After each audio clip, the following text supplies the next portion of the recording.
Látogatásunkat az országos közlekedési helyzet ismertetésével kezdjük tekintettel a rendkívüli időjárásra.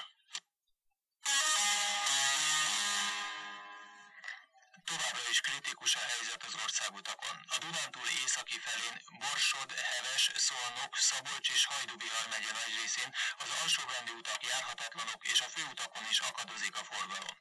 Győr-Sopron megyében lezárták a Hegyeshalmi, Soproni és Kópházai határállomást. A főutak közül járhatatlan a 86-os út Győr-Sopron, Vas és Zala megye egy-egy részén. A viharos erejű szél okozta hóátfúvások miatt zárták le a 75-ös és a 71-es főutat Keszthely térségében. Megbénult a közúti közlekedés Veszprém megyében, ahol az alsóbrendű úthálózaton kívül járhatatlan a 8-as út Ajkánál és a 82-es út Zirc térségében. Röviddel ezelőtt kaptuk a hírt, hogy Borsodban a 3-as főút Encs és az országhatár, vagyis Tornyos-Németi között nem járható, a határforgalom is szünetel. Nyomatékkal felhívjuk a járművezetők figyelmét arra, hogy országrésztől függetlenül személygépkocsival ne induljanak el az éjszaka folyamán, és reggeli indulásukat is halasszák el. Budapest. Nemrég kaptuk a hírt, hogy a fogaskerekű vasút baleset miatt nem közlekedik. Budapesten a közterület fenntartó vállalat 130 munkagépe folyamatosan járja a főútvonalakat. Ennek ellenére vastag hóréteg borítja az utakat. A mellékutak járhatatlanok, a hegyre vezető utakon pedig egyre nehezebben közlekedhetnek. A főtaxisok tájékoztattak arra, hogy a Rózsadombra csak a Bimbó úton juthatnak fel. A Leánykő utcai felüljáron a befelé vezető oldalon egy személygépkocsi vesztegel akadályozza a forgalmat. A hazai vasútvonalak területén a legnagyobb gondot a dunántúli hóakadályok okozzák. Legrosszabb a helyzet Székesfehérvár és Herent környékén, de gondok vannak valamennyi fővárosi állomáson. Az újabban veszélyeztetett terület a Szolnok és Kisújszállás közötti szakasz, valamint a Miskolci vonal 60-tól. Végezetül a Hegyeshalmi vonalon Oroszlány, Tatabánya, Bicske térségéből jelentenek hóakadályokat. A havazás éjszaka sem szűnik meg. Változó erősséggel esik majd a hó, és reggelig újabb 10-20 cm-rel gyarapodhat a már megrövő hótakaró. Ez önmagában is riasztó lehet az útra készülőknek. A hóeséshez járul még az egyre erősebb szél, amely újabb vagy további hóakadályokat, akár több méteres hótorlaszokat építhet.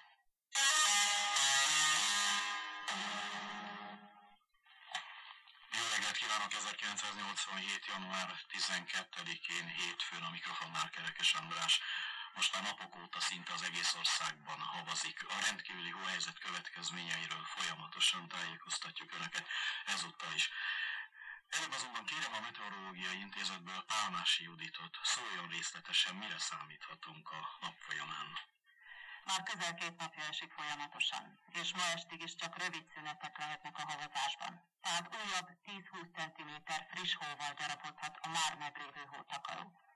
Abból a nem csillapodó erős vagy többfelé viharos szél hótorlaszokat építhet. Igen hideg levegő zúdul fölénk, elnézést, ezért a hőmérséklet nem emelkedik. Egész nap -10 fok alatt, nyugaton -15 fok alatt várható. Azt, hogy jelentősen szelidüljön az idő, éjszaka, illetve holnap várhatjuk. A javulás azonban csak átmeneti lesz. Szerdán újabb havazás kezdődik, majd a szél is megerősödik. Tehát ezen a héten kemény harcot kell vívni a téllel. Köszönöm. Most megyei helyzetkép vidéki tudósítóinktól. Először Győr-Sopron, Forgács Sándor, majd Miskolcról Juhász Péter, Veszprémből Horváth Gyula és Salgótarjánból Zengő Árpád. Nagyon hideg, rettenetes a szélvihar, és az út mentén mindenütt hóban rekedt autók. Mosonmagyaróvárnál nem tudtunk tovább menni a katonai terepjáróval sem, az utat mindkét sávban kocsik torlaszolják el. Több mint 100 autó veszteg el a hóban Hegyeshalomig. Utasaikat Mosonmagyaróváron a 11-es számú iskolába szállították. Győr-Sopron megyében egyetlen úton sem lehet közlekedni. Az autóbuszok a pályaudvarról sem tudtak kiindulni.